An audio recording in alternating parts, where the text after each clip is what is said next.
State Senator and Democratic nominee Sarah Eckhardt of Austin, thank you so much and welcome back to Eye on Politics. Thanks so much for having me, Jack.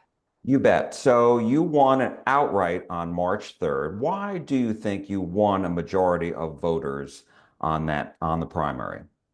I think that the Democratic Party is very, very engaged. And frankly, the Republican Party is as well. I think that Texans of every political persuasion are looking to take Texas back for Texans.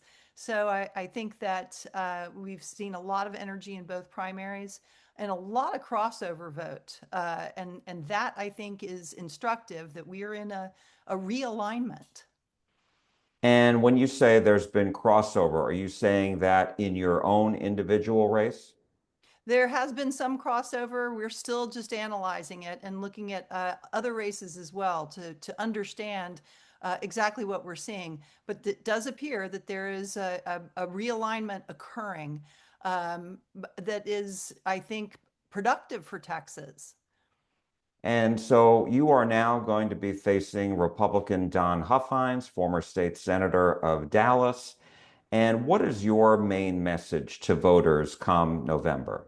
My main message is that we really need to have a highly competent watchdog over our hard-earned tax dollars, and that it is dangerous to have an individual who is too radical, too much of an ideologue, and too focused on the rich and powerful like himself.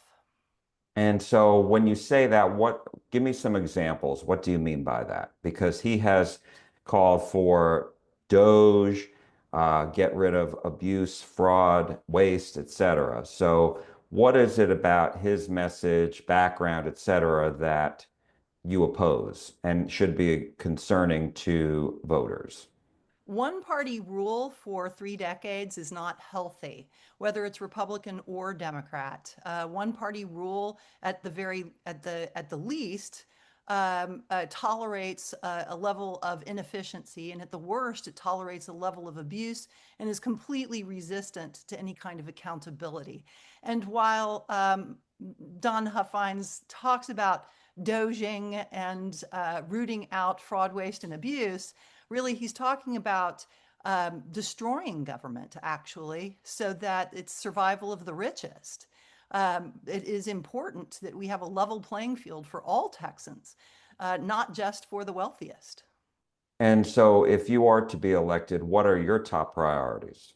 My top priorities are to make sure that we stop one party rule, not because I want to get rid of the Republican Party. I want the Republican Party to be healthy again, frankly. I think that a purple Texas is a healthy Texas. And we can't expect that a Republican comptroller will be able to speak truth to power and actually say, listen, we need to reel this back, y'all. We need to we need to audit the voucher program and make sure that all Texans and the Texas legislature know how that program is actually performing. We also need to make an accounting of all the federal income tax dollars that we're leaving on the table up in Washington, D.C. In Medicare, in summer nutritional assistance program for poor kids, in emergency response dollars. The state of Texas and Texans are not getting the repatriation of their own federal tax dollars. And third, we also need to make sure that we end a tremendous transfer of our public dollars into private hands through corporate tax breaks, through no bid contracts, and now through the voucher scheme. And so let's take some of that and break it down a little further as far as the tax breaks. So are you referring to Governor Abbott's executive decisions on where those tax breaks are going, or are you talking about school district tax breaks? Can you be a little bit more specific for folks? Sure. I think that we've seen, my colleagues in the Republican Party are also interested in this. The increasing level of corporate tax breaks that really are perverting our tax base and pushing it onto the rest of taxpayers. We saw this in the debate over 313 agreements. We saw it in the debate over new tax breaks during the last legislative session and economic development programs. I am pro economic development, but we need to make sure that corporate tax breaks actually deliver the jobs and the spin off economic growth that they promise. And if they don't, we need to have a well negotiated contract and a comptroller willing to claw those tax breaks back when they're not working. In regard to no bid contracts, as you know, no bid contracts are only available during times of emergency. We can't allow states of emergency to go on well past those emergencies, allowing not only the governor's office, but also departments all across the state of Texas to continue issuing no bid contracts. That's not good for the taxpayer.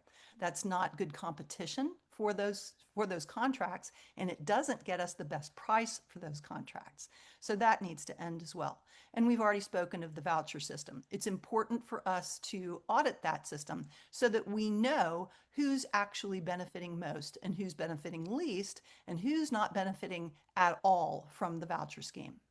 Now, as far as the taxpayer-funded education savings accounts, which you're referring to there, that is part of the state law that lawmakers passed. I know you voted against it, but that was part of the law that the legislature needs to know exactly what's going on there.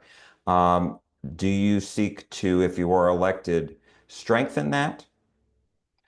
It is, as you know, the comptroller's office is not a legislative position, but it is a position through which a honest broker can report to the legislature whether their intended beneficiaries are actually getting the benefit. And the voucher program was sold as a way to particularly help low income families and families that had children with learning disabilities get an educational option that was otherwise outside their financial reach. And I think the early statistics coming out of the voucher program are showing that that is not the case. And let me ask you that. If you are to be elected, I know you opposed it. How will you be able to regulate it, still make sure that it is up and running, it's operating as efficiently as possible when you opposed it? Um, it is my job if I am to become the comptroller for the state of Texas. It will be my job to follow the law and to follow the money. We have to do both. And as we've seen with the acting comptroller, the law was not followed. Let's take the example of the HUB program.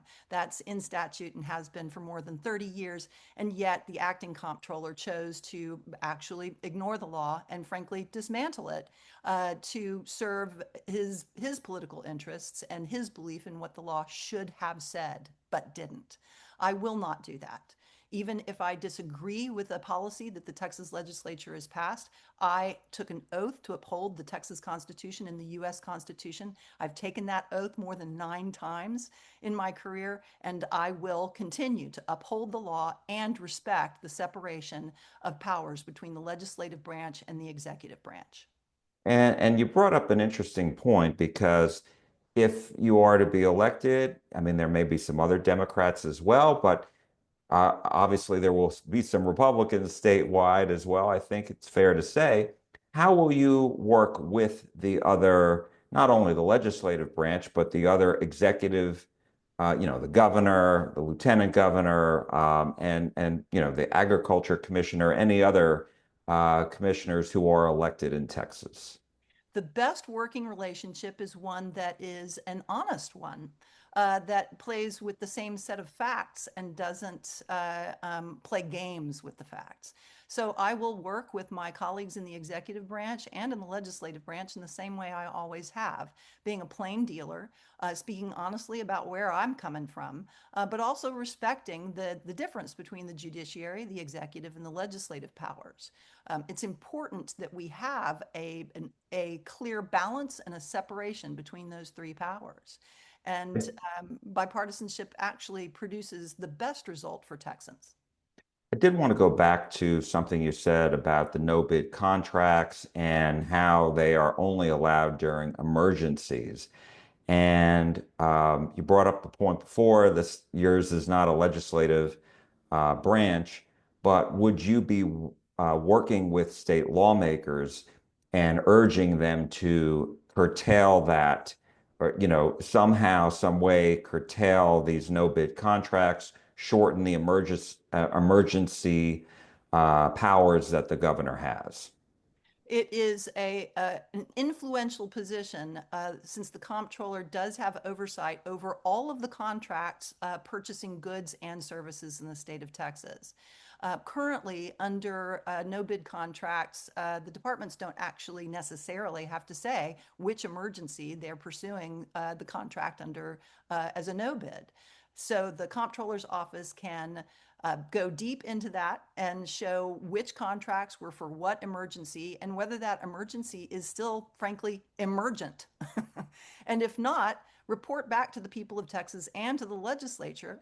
The legislature has the power of the purse. And to say, we are not getting the best deal. We are not encouraging a pipeline of talent among Texas businesses by having no bid contracts. And we also are not getting the best price by having no bid contracts. So these emergency declarations need to be curtailed. And has there been any estimate that you're aware of how many of these no bid contracts are out there now? Unfortunately, the only estimate, the only an investigation of the size of these no bid contracts that have been done to date that I know about, or that was publicly facing, was done by two news outlets looking at publicly available records of the comptroller's office and the LBB.